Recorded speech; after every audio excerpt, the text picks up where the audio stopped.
our Business Boost Weeks, 3 weeks. This is the third one. And the presentations of the business cases are about to start. And we are very curious what's the end result. And yeah, we worked hard. We worked really hard. We worked 3 weeks very hard, each day from 9 till 17, and then we get evening programs. Everything in English, so that's quite a benefit for students, for all of you. Take it with you for your future. We are not looking for place 1, 2, 3 or 4. We all worked hard, and the students especially. And so the question to the jury at the end, they can ask questions in between, but the question to the jury at the end is in which business case you should invest.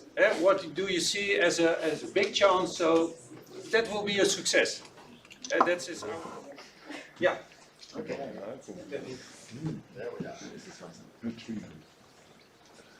Hello, everybody. Hello, my name is Hannah, I'm 17 years old, and a fun fact about me is that I'm always smiling. My name is Emily, I'm 22 years old and I love iced coffee. My name is Jesse, I'm 18 years old and I love to travel.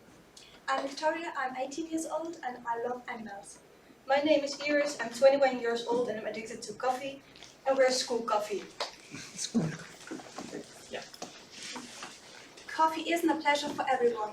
So many people are getting exploited by the coffee industry, but we want to make a change by paying them a fair price so they have a life worth living too. Now our products. We have coffee, fair coffee, and we have fair and homemade cooked cookies. Where do we want our coffee shops? We will be at our schools in Hoefstein, Hengelo and Velbert, and we hope in the future many more.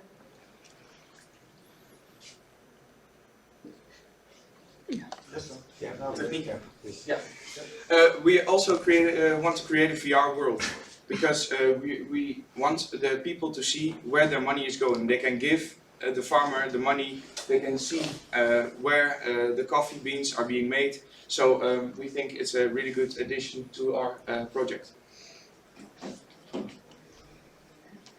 We created the app to make a fast and easy experience in our coffee shops, because you can order the coffee in advance. You also can save loyalty points. For 10 points you get a coffee for free, for 50 points you get a mug, but you can also donate it to the farmers in Ethiopia.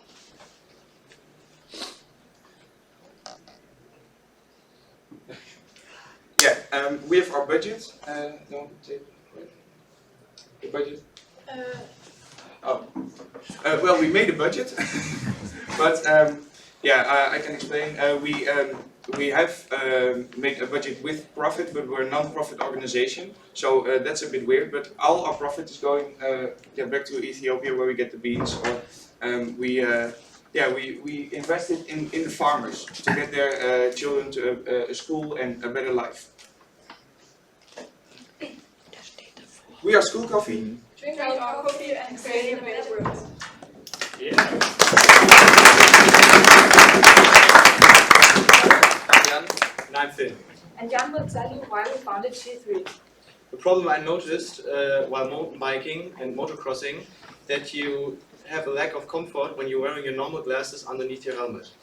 So that's why I use these inlays, but when you use these inlays,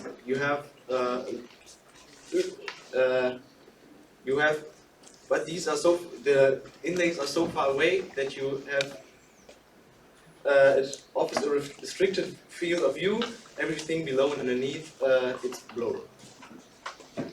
For this problem, we have the perfect solution. We will make sports safer by producing goggles with eyesight. But in our product, the lenses will be bigger, so it offers a better field of view. The goggles consist of a few important components. The most important part are the optical lenses, which will fit into the plexiglass frame, which then fits into the main body, and then the visor comes on top of it. The lenses will be produced by a supplier, a big optician company, for example, Fielmann. Our main target group will obviously be people with bad eyesight or have eyesight issues, but they would like to do sports, especially skiing and motocross. Most of these will have an income higher than the average. This will affect our selling price. As you can see, our main cost will be fixed expenses. People, marketing, rent, and will be the most expensive categories. It's our personal goal to get a profit of 100,000 euros. For that, we need to sell 1,200 units. Our cost per unit split up in 30 euros for the frame and the visor, 90 euros for the optical lenses, 5 euros for the plexiglass frame, and 10 euros for the assembly. Our marketing strategy will consist of sponsoring athletes and putting our product on social media. The reason for this is that people will see our product, try our product, and then recommend it to their friends and acquaintances. So we intend to use the word-to-mouth strategy. We also intend to strike a deal with Fielmann. So everyone who wants to order the goggles at our internet site will get a free eyesight test at one of their facilities. Thank you for your time, and if you have any further questions, do not hesitate to ask.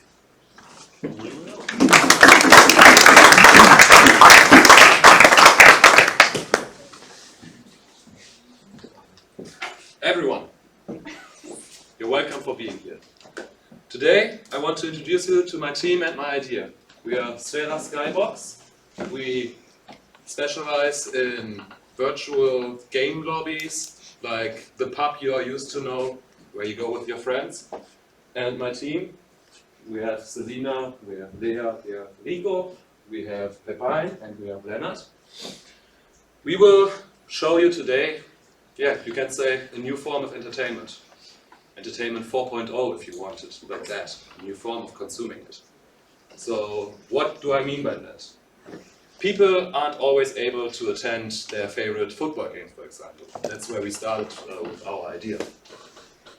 That can have different reasons. They can't have the money, they might feel unsafe in this environment with all those fans screaming and shouting, or they're simply far away, for example, on a business trip in China, or they are Chinese fan.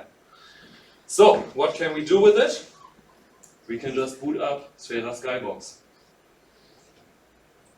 We will provide the users with a virtual lobby where they can gather and celebrate their favorite teams as if they would be in the stadium.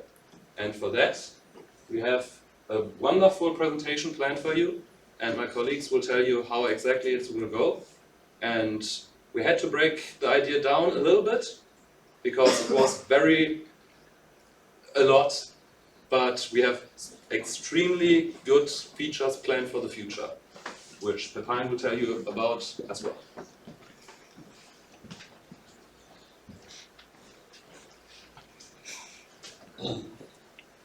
So our whole journey started in the Netherlands, where we came up with our idea.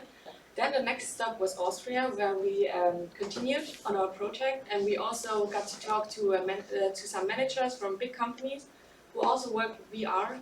So it was good for our inspiration. And now we're here in Germany, where we did the financial part and finalized our project. Now you can see the topics we want to talk about today. The process, how does it work, and financial things, goals for the future, and how we work together in our group. Hello, I'm Rico, and I'm going to talk about the process of what do we do. In the Netherlands we started with another idea. We started with an idea of going inside the stadium. So you can look in VR in 360 degree as if you were in the stadium. But it was too hard, too difficult, because you have to place all the cameras. So in the online meetings we had, we had a new idea of gathering people in an online VR room, so you can watch the game with all your friends in one room. And in the meeting room, you have a big screen where you can watch the football game, and in the rest of the game and after the game, in between the game, you can interact with your friends in the meeting room. Yeah. So you might wondering how it works. So first, if you want to meet with your friends online, it's like a virtual skybox. You know, the skyboxes in stadiums. So we wanted to create this feeling, and you can have a talk and with your friends because you're not alone. And we want to get money through a subscription service. We want to sell it to ESPN. It's a big sports provider, and yeah, we want to partner with them to sell our idea and manage it, and then get like half of the profit from them, but that would be enough. So a quick look into our finances. If you want, we can discuss later like specific parts of it. So to break even, we would need around 6,000 subscriptions per month, subscribers. So we don't need 6,000 new ones every month. We just need continuous 6,000 average subscribers to break even. And because we would have a fixed expense of around 350,000 per year, that seems like a lot, but we would have the other word, not profit, I don't know, around 600,000 of income, and so 350,000 isn't that much overall, and the seed money would be around 10,000 euros. So the goals for the future, we first started a little competition, the Dutch competition, and then we went to the bigger competition like Premier League, Bundesliga, and we want to create the real stadium feeling more. Different room interiors, so it's not the same. More avatars, behind the scenes, VR experience, and different sports like Olympic Games, golf, football, and American football.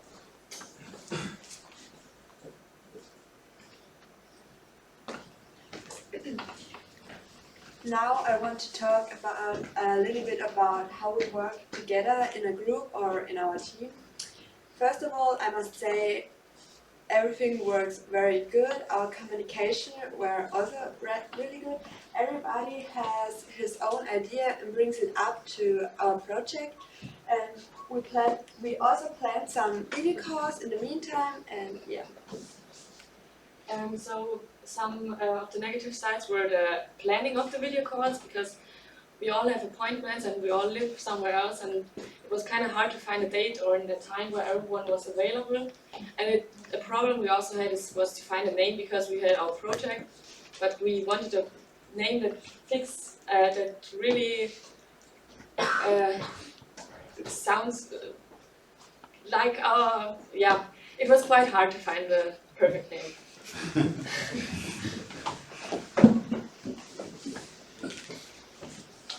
So, that was the presentation. Yeah. Tourism is quite a large industry. I think just in this room most people can agree that they would enjoy a good old vacation. However, the tourism industry isn't without competition. A lot of cities spend quite a large sum of money on improving their local infrastructure and offering new services to tourists. However, especially in recent years, the things cities could do and the possibilities they have to improve their tourism have kind of diminished. So what we would like to do is, through a new medium, VR, offer cities and local shops a new way to improve the local tourism and especially advertising. That's where you come in. I'm Leon. My name is Quinn. Thijs. And my name is Vesting. And we are City Escape. City and Escape. Because our idea is basically doing an escape room in VR and advertising different locations and hotspots in the cities and showing the people these kind of maybe even hidden gems of the city that most of the people don't see. How are we going to realize it? We are going to buy out containers and open them up. So we equip them with VR goggles and different equipment, and then we just ship them or put them in the big cities, just on the street, and people come up to us. It's completely free, and you have this kind of experience of doing a VR escape room and trying to solve problems, and also get this kind of scenery in the VR room. Meaning we have the VR room as a box, and you have almost everywhere you look at windows. And these windows show different kind of parts of the city and the scenery of the city. And if you complete some tasks in the escape room, you maybe get like these small pictures or advertisements of the local shops or restaurants, so that the people know where the different what places they could visit. What I would also like to mention is, because Patrick talked about the gamification we experienced in Austria before, that's actually where this idea mainly started. Because what we kind of would like to do is present a game and make advertising a bit more fun.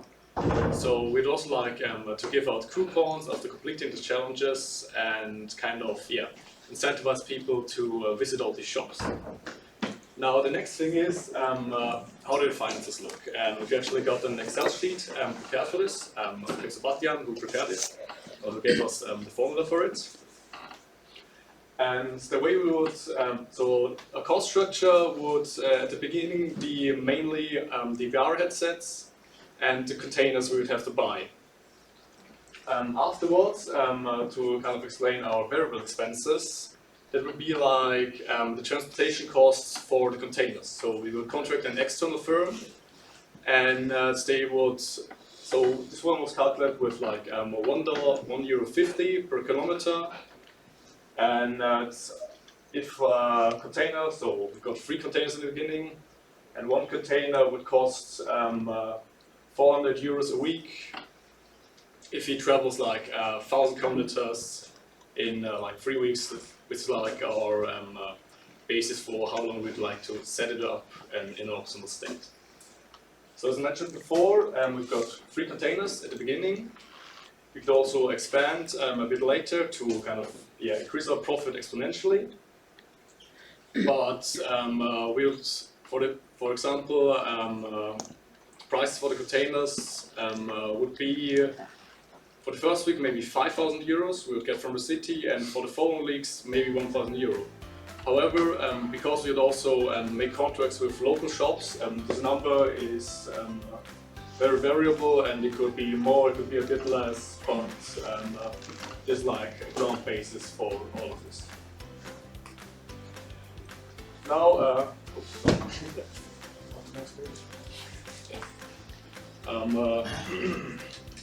that is currently the basis of our idea. I hope I could give you, or we could give you, a good look into our company, and I hope you could learn something new, and thank you for paying attention.